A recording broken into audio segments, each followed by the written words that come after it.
Mes amis, aujourd'hui, je voulais remercier Opel Chambéry de nous avoir prêté le combo de chez Opel en 100% électrique. Je vous dis à maintenant à l'essai. On sera sur Aix-les-Bains pour le faire. Allez, à tout de suite.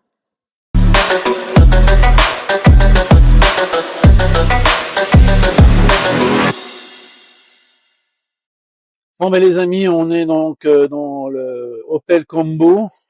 Donc là, on est en train de faire du roulage. On va à Aix-les-Bains, hein, en Savoie. Donc là, on a commencé à faire un peu de kilomètres pour voir un peu ce que ça donne, la souplesse, voir un peu la direction. Donc elle est plutôt agréable. Hein. Sur ce niveau-là, il y a un bon récupérateur d'énergie au freinage. Elle va pas jusqu'à les zéros absolus, mais c'est plutôt agréable. On est bien en position haute. On a de l'espace dans le véhicule. Il y a pas mal de rangements. Je vous montrerai tout à l'heure. Là, on a un bel écran ici qui est en option. Je précise bien. Je vous montrerai tout à l'heure. Je vous expliquerai un peu les options qu'il y a à l'intérieur. Mais oui, il est plutôt agréable, j'avoue. Pour les professionnels qui veulent utiliser ce véhicule-là en ville, je trouve que c'est un très bon compromis. Là, on a la version M ou L, je ne me rappelle plus exactement. Donc, je vous donnerai les mesurations du véhicule tout à l'heure. On a une batterie de 50 kW. Hein. Elle fait 136 chevaux, la voiture. Donc, ça suffit amplement pour faire ce qu'on a besoin au quotidien. Pour pouvoir travailler. Alors je précise bien, si vous commencez à aller en montagne, en très haute altitude, ça va peut-être être un peu compliqué, mais vous pouvez quand même la charger sur une borne superchargeur, Unity, superchargeur, Total Energy, c'est de 20 à 80, c'est en 30 minutes, et vous pouvez charger jusqu'à 100 kW. Coucou les amis, donc nous voici avec le Opel Combo Elec, hein, donc avec une autonomie de 275 km WLTP. Donc comme je vous disais tout à l'heure sur la vidéo, la recharge de 20 à 80 est en 30 minutes. Elle peut charger en charge rapide à 100 kWh. C'est un bloc électrique de 50 kW, donc ça fait 100 kW, soit 136 chevaux. Elle est bridée à 130 km/h cette voiture. Donc normalement c'est un chargeur embarqué direct de 7 kW. Vous pouvez avoir en option un chargeur embarqué de 11 kWh. Elle a une longueur de 4,40 m, une charge utile de 800 kg et d'un volume maximum de 3,8 m3. On va pouvoir vous montrer le volume tout de suite. Vous avez des jantes en alu. Donc le véhicule qui vous est présenté juste devant vous, donc c'est 39 480. Il a en totalité, en option, il en a pour 4380. Et Opel vous fait une remise donc de l'aide de l'État et une remise qu'ils font eux commerciale. Et le véhicule que vous nous avez en face de nous, c'est 35 990. Je vous montrerai l'intérieur. Il a une cloison qui est fermée, qui sépare le devant et l'arrière. Il a une porte latérale qu'on va voir tout de suite. Tu peux venir voir avec moi. Allez. Alors là, on a la porte latérale qui est juste ici. Porte latérale coulissante. Donc qui vous permet de, quand vous êtes en livraison, de pouvoir prendre directement vos marchandises. Alors là, il n'y a pas de sol en bois, ça c'est encore une option supplémentaire, vous pouvez encore le rajouter. La cloison est complètement fermée, comme vous pouvez le voir, qui est juste ici. Je vais vous ouvrir les portes arrière qui sont juste là. Grande porte qui s'ouvre comme ceci. Là, vous avez un bel espace de 3 mètres cubes, plutôt intéressant pour travailler. Dès que vous aurez mis à l'intérieur ce qu'il faut au sol pour pouvoir transporter de la marchandise, là c'est plutôt intéressant, tout est cloisonné, vous êtes tranquille. Les portes sont plutôt à ouverture large. Vous pouvez encore, si tu peux venir là, s'il te plaît, Titi. Voilà. Là, vous pouvez encore ouvrir. Ah, désolé, on va y arriver. Encore ouvrir encore plus grand, si en cas où vous voulez mettre de plus grosses marchandises, vous cliquez juste ici et ça désolarise les portes. Donc là, ça vous fait un bel espace à l'intérieur où vous pouvez bien travailler. Une bonne palette, à mon avis, il rentre. Donc je vais refermer le système. Voilà, ça se reclipse. Là, si tu peux montrer, ça se reclipse directement. Là, on va faire paf, terminé, ça reclipse. Vous poussez la porte, elle se ferme. Et là, vous êtes tranquille. On commence par la face avant, les amis. Donc là, vous avez les feux de jour qui sont juste ici. la signalétique de chez Opel qui sont juste là, les feux de croisement, les feux de jour, les phares, les clignotants. Ici, vous avez les anti-brouillards de chaque côté, les feux les radars d'avant, et ainsi vous aurez les radars à l'arrière. Vous n'avez pas de caméra à l'avant, bien sûr à la plaque. Ouverture ici pour les batteries, hein, bien sûr, qui sont sur le plancher.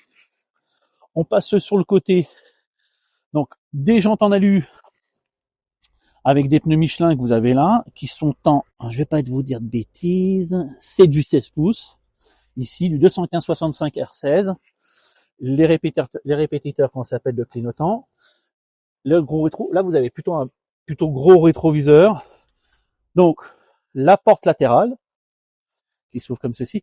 Normalement ça c'est une option, hein. Sinon c'est une porte, vous n'avez pas de porte, c'est tout cloisonné. Voilà, vous la refermez. Vous arrivez sur la partie arrière avec ces deux nouveaux feux, les clignotants. Je vais vous mettre les clignotants après. Là, vous avez les radars de recul. Ici, donc, vous avez une caméra de recul, la plaque, le logo Opel. Vous ouvrez les portes et vous avez 3 mètres cubes de capacité avec 800 kg maximum de charge que vous pouvez mettre à l'intérieur. Alors, comme vous voyez, là, vous avez donc les feux avec les clignotants de chaque côté. On va passer à l'avant pour vous montrer la même chose. Sur le côté, donc le répétiteur est juste ici avec le clignotant. Et sur la face avant, vous avez les clignotants.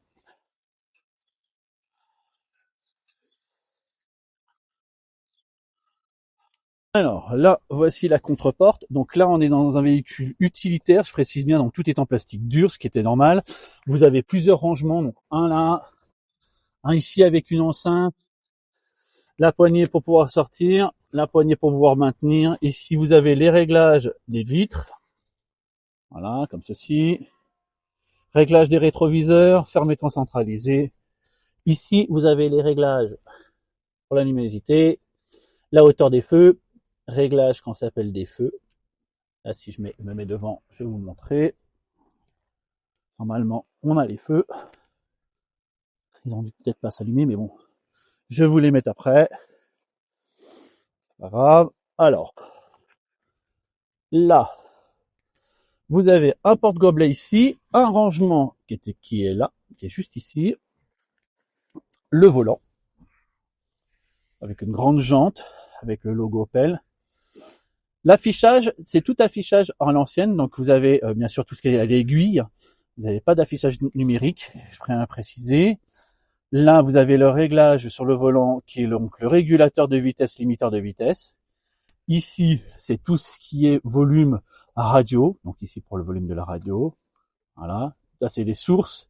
Décrochez le téléphone et demandez quelque chose au logiciel qui est à l'intérieur. Donc là, vous avez l'option du grand écran que vous avez, sinon il est beaucoup plus petit à l'intérieur, donc avec le système PSA, hein, Opel PSA, c'est le même système. Donc là, vous avez tout ce qui est voilà, réglage du véhicule, confort, sécurité. Après, tout ce qui est mode énergie. Voilà, les statistiques, la charge. Donc là, vous pouvez programmer votre charge chez vous si en cas où vous avez une borne à domicile. Vous pouvez le faire directement. Vous pouvez programmer à telle heure, si c'est des heures creuses par exemple, vous pouvez le programmer et dire voilà, à telle heure je veux qu'il charge. Et comme ça, vous êtes tranquille. Après, vous avez la navigation, bien sûr. Juste en dessous, vous avez les warnings, la fermeture centralisée. Là, vous avez ce qui est la clim, un réglage de la climatisation, un rangement ici pour mettre votre téléphone. Il n'y a pas de rechargeur à induction, ça doit être une option. La boîte de vitesse qu'on connaît bien sur le groupe Stellantis, avec les modes de conduite, un petit rangement juste là, le frein de parking, l'endroit pour mettre les pièces, encore un petit rangement là, une prise 12 volts juste ici. Vous avez encore un rangement juste ici. Là, c'est gros rangement. Ici, grosse boîte à gants.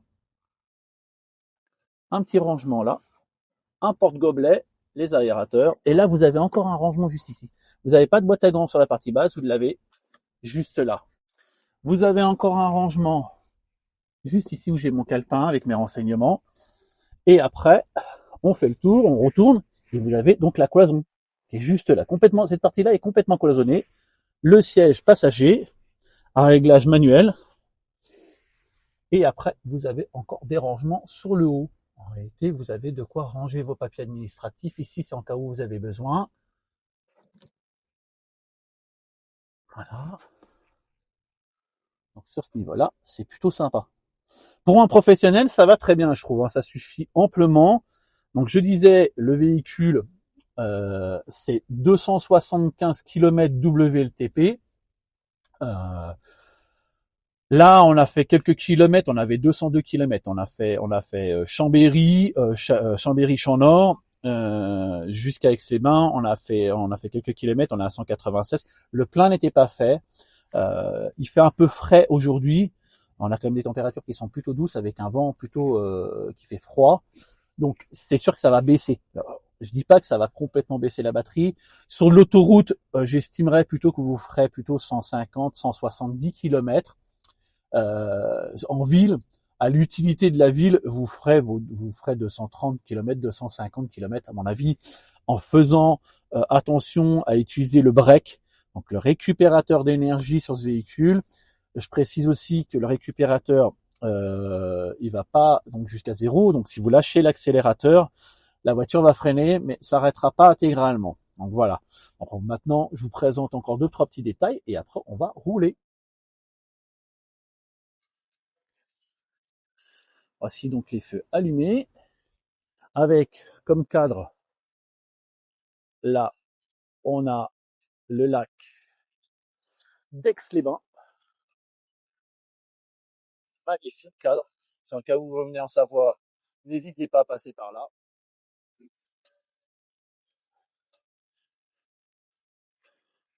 Comme décor, c'est ce qui est magnifique avec les montagnes derrière. Donc là, on a les feux arrière allumés. Voilà.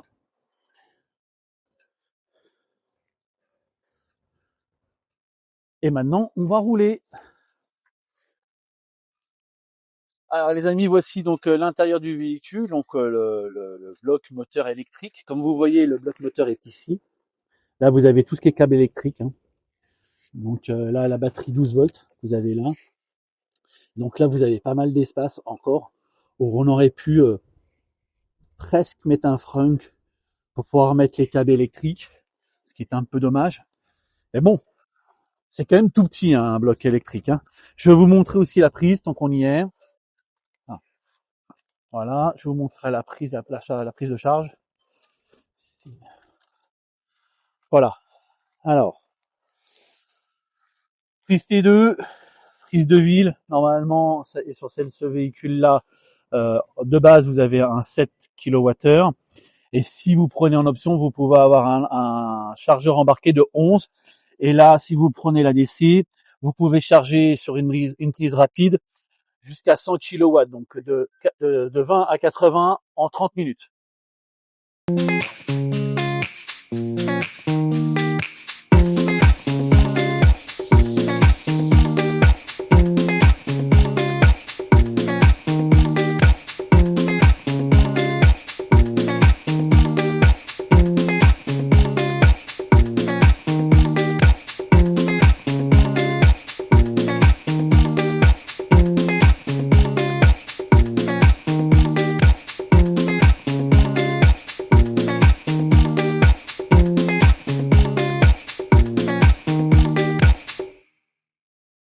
Alors, comme je vous expliquais, vous avez un frein régénératif. Donc là, je vais vous montrer. Là, je lâche l'accélérateur. Donc là, la voiture freine. Vous avez juste à réaccélérer. Et là, je vais voir qu'on va arriver au céder le passage si la voiture, je regarde s'il n'y a personne derrière, si la voiture s'arrête jusqu'à zéro. Bien sûr, je crois qu'elle a encore un peu de rampage. Voilà. 10 km/h, elle a du rampage encore la voiture.